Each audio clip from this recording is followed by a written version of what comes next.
to show yung assertion mo, then it will also be dismissed by the Committee on Justice. So very, very critical sa akin yung action na ginawa ng Secretary General's Office. And I'm saying now, because of that action, in totality, hindi lang ang Speaker of the House, kundi ang Presidente mismo involved sa pag-block ng impeachment complaint na ito. Ayaw nilang pakinggan at ayaw nilang sagutin yung hinaing ng taong bayan. Lahat tayo dito, involved sa graft and corruption, lahat galit. Anong sabi nila survey? 68% want the impeachment complaint. Lahat gustong malaman ano ba ang ginawa ninyo. Sino ba ang accountable dito?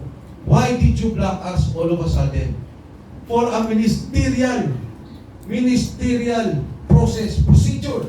Pumunta ka ngayon kahit anong opisina dyan sa City Hall, katapat natin. Magbigay ka ng sulat, i-receive ng mga opisina ng konsehal. Pumunta ka sa Mayor's Office, i-receive ng Mayor's Office. Dito, binabaan kami. Attorney Salonga, Executive Director. Sabi ko, can you receive? I cannot. Can anyone receive? Kahit ministerial yung tao yung nasa harapan, they cannot. It is not only that they are not authorized, but they are rejecting our submission. Walang gustong tumanggap. So I'm saying now, that is a scam. The De Jesus impeachment complaint is a scam. It does not only involve the Secretary General's office, it involves the leadership of the House and the President himself. Thank you. Just want to add, the proper term in law is implicate. It implicates the highest official of the land, the Speaker of the House, the Secretary General, and their cohorts or co-conspirators. This is the first time that this happened. Nung vote sa impeachment, hindi kami blinak. In-accept ang aming impeachment complaint. Wala rin yung second nun. Walang second nun. Ang deputy ang nag-accept ng aming impeachment. Kaya may president sa House. Kaya ang ginawa nila sa amin ay paglakastangan sa konstitusyon at yon ang magiging mitya ng kanilang additional na pananagutan. I would like to congratulate our people for signing with us. That 68% accept ng tao sa survey ng Tangere ay indication na gusto ng karamihan ng Pilipino ng katotohanan. Gusto nila malaman ng katotohanan. Please don't block, Mr. President, the impeachment proceedings para ma-clear ho kayo. Otherwise, magiging mancha po yan sa inyong administrasyon at baka mapasagot kayo sa ibang paraan. Thank you. Yes, go ahead. Sir, just in case po na, okay, nakalusot yung inyong pong impeachment complaint sa Justice Committee, pero hindi nila tanggapin si Zaldico as your state witness, meron pa ba kayo ibang personalities na pwedeng ipanglaman as a state witness kay Zaldico? As it is, when we file the impeachment, yung evidence namin can stand.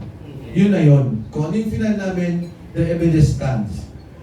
Kung meron pang, at sigurado kung marami pang lalabas, of course, it can happen. If you recall in the impeachment proceedings of, well, at the time, kay Erap Estrada, there were additional witnesses who came out. Pero dito, it will stand. Even in the House Committee on Justice hearings, may ebidensya na kami at may mga lalabas pa na maaaring mag-testify doon sa mga sinasabi namin dito. Yes.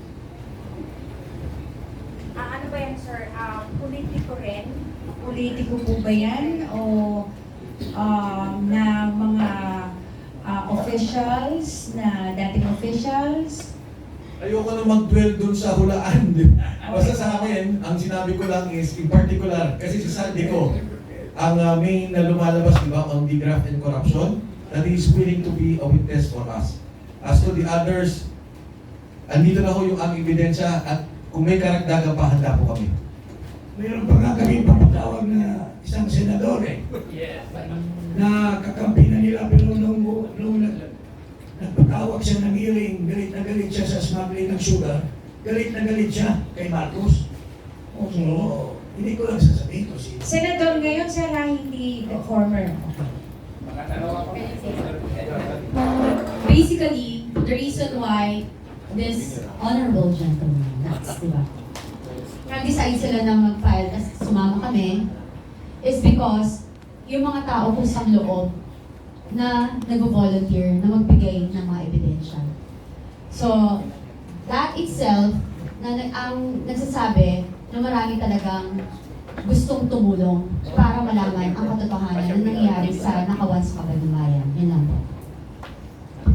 Okay po.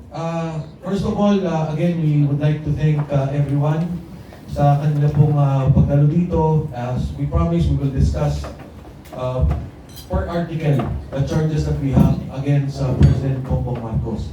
So sa inyo po lahat, maraming salamat. And of course, we will update you on the action that we will take. Kung ano pong gagawin namin dahil nga hindi tinanggap yung aming impeachment case. Magandang hapon po sa inyong lahat at mabuhay ang Pilipinas.